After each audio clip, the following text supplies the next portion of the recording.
Welcome, people, to the second episode of my Let's Lore, is what I've chosen to call it, of Transistor.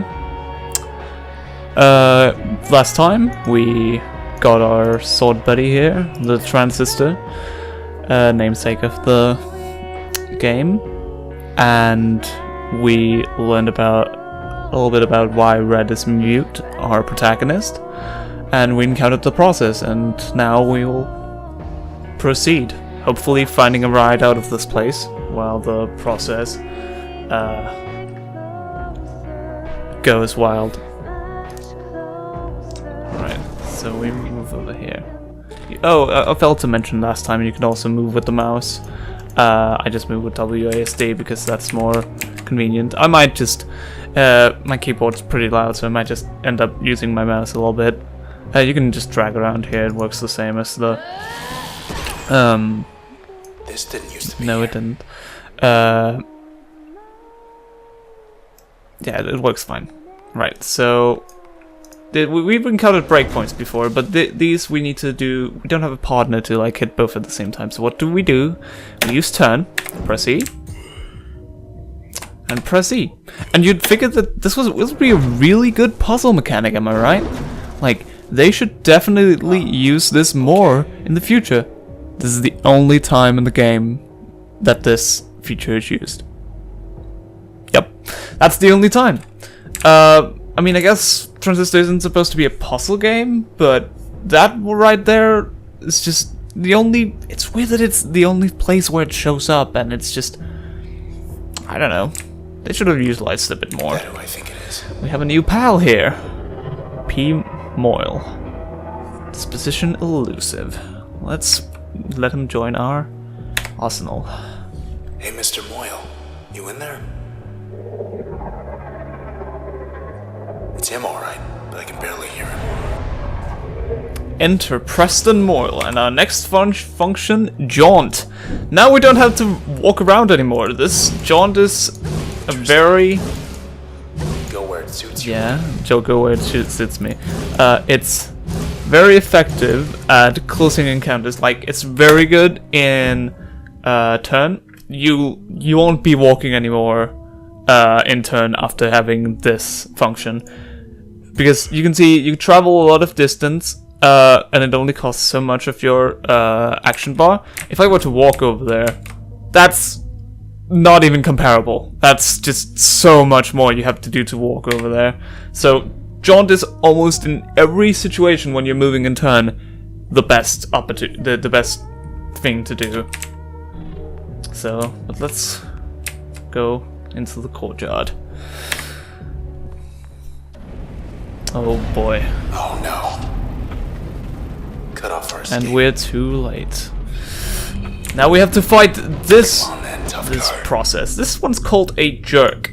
And it is a jerk to deal with. It has a bunch of HP, but it's easy enough to deal with while in turn. So you just backstab it, get behind it, backstab it, breach it, and breach it. Just basically do as much damage as possible each turn. It also turns around sometimes, so it might deal a little bit less damage.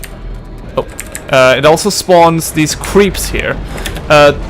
The jerks are... I guess you could consider them a boss, but they don't really seem to be that, so...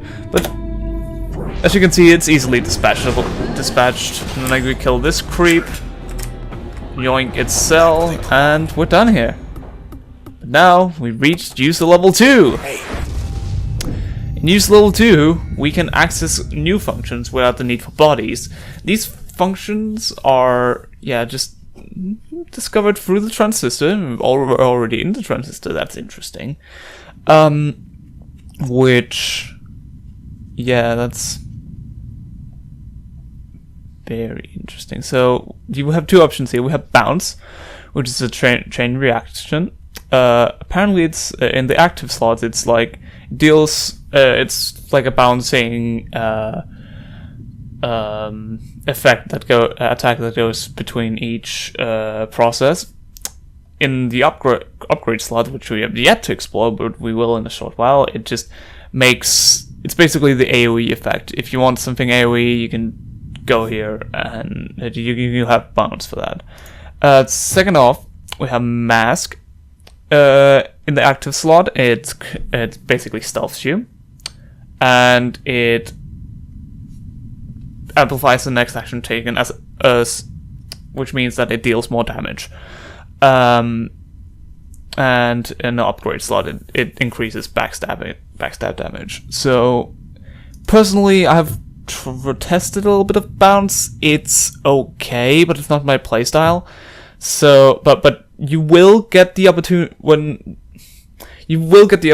to get whichever function you don't choose here, because you can only choose one. On level up, the next function will be available along with some other choices, or maybe that's when you, but you'll be able to get them at a later point. So I'll get Mask right now, because it's also very good for explaining something else I have coming up. We're still here. Now, I haven't been able to properly save the game up until now, so enter access points, which is our hub. It's like a weird little area for upgrading yourself. So press E. Okay, you're in. Setup utility activated. So welcome to the access point. Here you can fiddle around with the ordering of your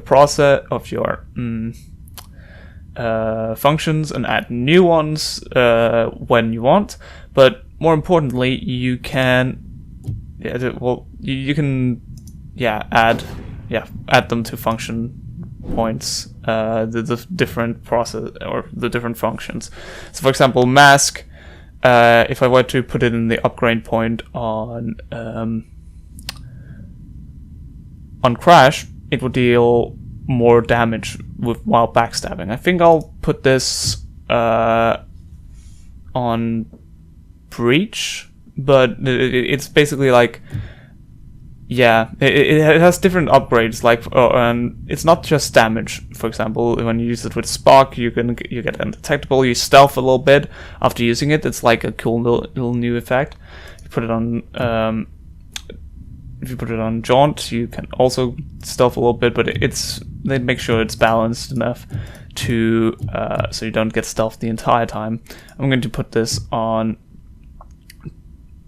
Breach, because I like having more damage on my main abilities. I usually just go combo Crash into Breach. Now over here you can it's not, you'll get a lot of function as the game goes on, and this meter over here restricts how much how many functions you can have active at the same time. You can't have every function active at the same time, but you will have the opportunity to put a lot of stuff into upgrade slots and into something else we'll get into later. But in terms of lore, let me just check actually if I can access that. In terms of lore, it's pretty interesting that you can... Wait, where is it? Good. Just one more block. I want to show you something. Let me see, this doesn't happen.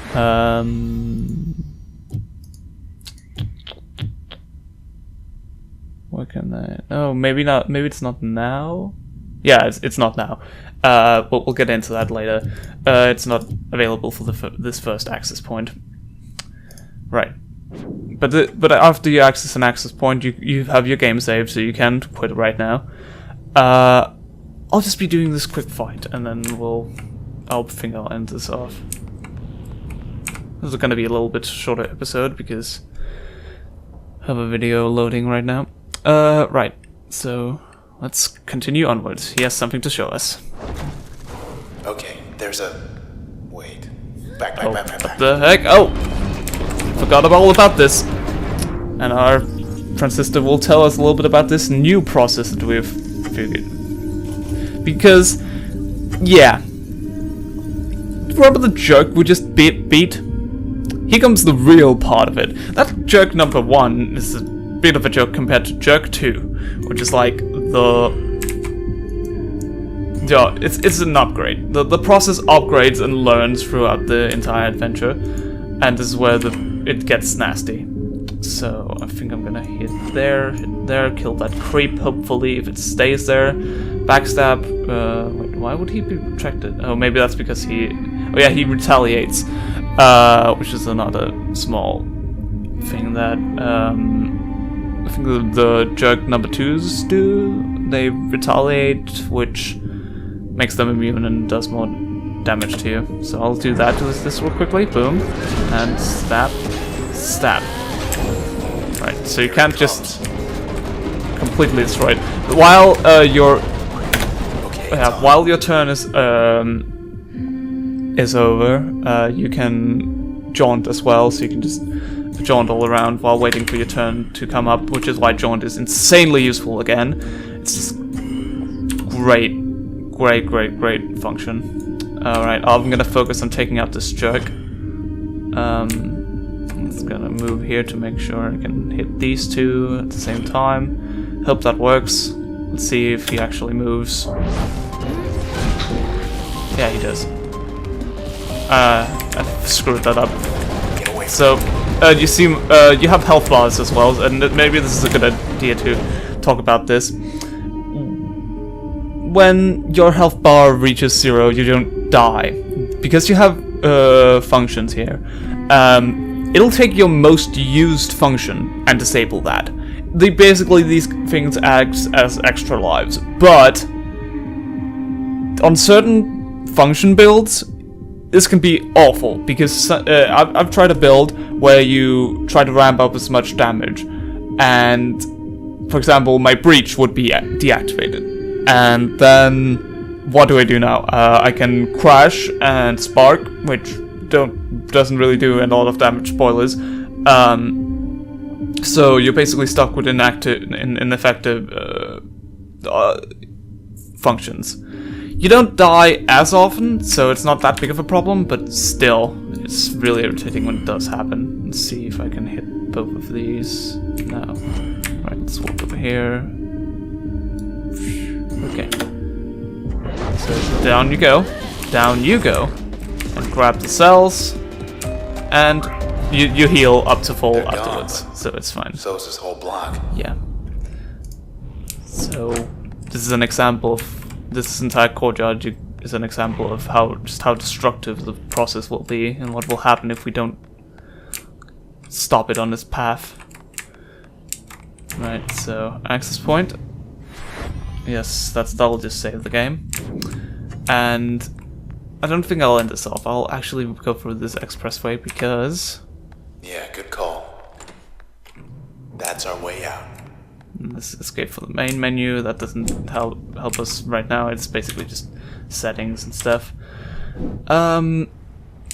Right, but as soon as you take this bike, you won't be able to come back here for a while. So make sure it's not really a lot of things. This is basically the tutorial area, but yeah, make sure that everything, if you've gotten anything you want to. So that's where I'll take this bike, and then I'll meet you guys on the other side. So thank you guys for watching, and next episode we'll hopefully move onwards through the city of Cloudbank.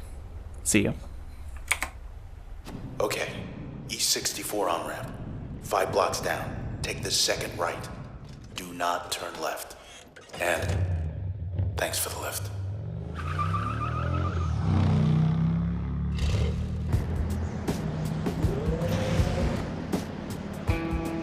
Hi. You turn left. Thought we were gonna skip town. We're going back there. You met these things. They do not have a sense of humor. They will track you down, wipe you out, and take whatever's left of me back to those 2-bit Camerata pieces of trash.